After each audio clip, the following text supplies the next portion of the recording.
Welcome to future vision study centre Salem. இந்த வீடியோவில் unit 10 experimental ஃபிசிக்ஸ்லேருந்து மீட்டர் பிரிட்ஜ் பற்றி தான் டிஸ்கஸ் பண்ண போகிறோம். Metre bridge is also called as a slide wire bridge. இது வீட்ஸ்டோன் பிரிட்ஜினுடைய ஒரு ப்ராக்டிக்கல் ஃபார்ம். இந்த மீட்டர் பிரிட்ஜ் எதுக்கு யூஸ் ஆகுது அப்படின்னா அன்னோன் ரெசிஸ்டன்ஸை கால்குலேட் பண்ணுறதுக்காக யூஸ் ஆகுது. இந்த மீட்டர் பிரிட்ஜில் 1 மீட்டர் லென்த் இருக்க ஒரு வயர் இருக்கும். அந்த வயரை ஒரு உட்டன் போர்டில் பின் பண்ணி வச்சுருப்போம். ஜாக்கி யூஸ் பண்ணி கேல்வனோமீட்டரோட கனெக்ட் பண்ணி எந்த பாயிண்ட்ல அந்த ஒயர்ல 0 டிஃப்ளெக்ஷன் காமிக்குது அப்படிங்கிறத நோட் பண்ணுவோம். அந்த பாயிண்ட் தான் பேலன்சிங் லென்த். அதை ஃபார்முலால யூஸ் பண்ணி நம்ம அன்னோன் ரெசிஸ்டன்ஸை கண்டுபிடிக்கலாம். மீட்டர் பிரிட்ஜில் என்ன ஃபார்முலா யூஸ் பண்ணுவோம் அப்படின்னா P/Q is equal to L divided by 100 minus L.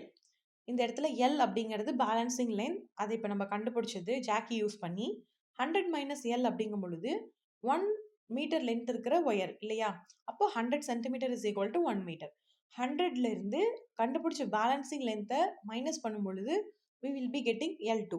So P/Q is equal to L1 divided by L2 அப்படிங்கிற ஃபார்ம் நமக்கு கிடைச்சிரும். இப்போ இதுல Q அப்படிங்கிறது அன்னோன் ரெசிஸ்டன்ஸா வச்சுக்கிட்டோம் அப்படின்னா இந்த ஈக்குவேஷனை ரீரைட் பண்ணி எழுதணும் அப்படின்னா we can find the unknown resistance. இப்போ பார்த்த இந்த கான்செப்ட் வச்சு ஒரு கொஸ்டின் டிஸ்கஸ் பண்ணலாம்.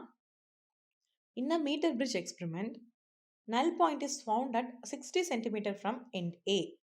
If the known resistance P is equal to 30 ohm அப்படின்னா what is the unknown resistance ன்னு கேட்குறாங்க. அதாவது unknown resistance Q என்னன்னு ஃபைண்ட் அவுட் பண்ண சொல்கிறாங்க.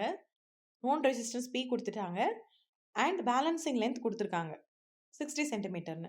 பேலன்சிங் லென்த் L1 தெரிஞ்சிச்சு அப்படின்னா நம்ம L2 கால்குலேட் பண்ணிக்கலாம். 100 மைனஸ் 16 போட்டோம்னா நமக்கு L2 கிடைச்சிரும். That is equal to 40. இப்போ P/Q is equal to L1 divided by L2. இதில் Q தான் நமக்கு வேணும். அப்போ L2 divided by L1 into P அப்படின்னு போட்டோம்னா we'll be getting the answer. That is 20 ohm அப்படிங்கிறது நமக்கு ஆன்சராக கிடைக்கும். நெக்ஸ்ட் எந்த கான்செப்ட்லேருந்து உங்களுக்கு வீடியோஸ் வேணும் அப்படிங்கிறத கமெண்ட் பண்ணுங்கள். தேங்க்யூ.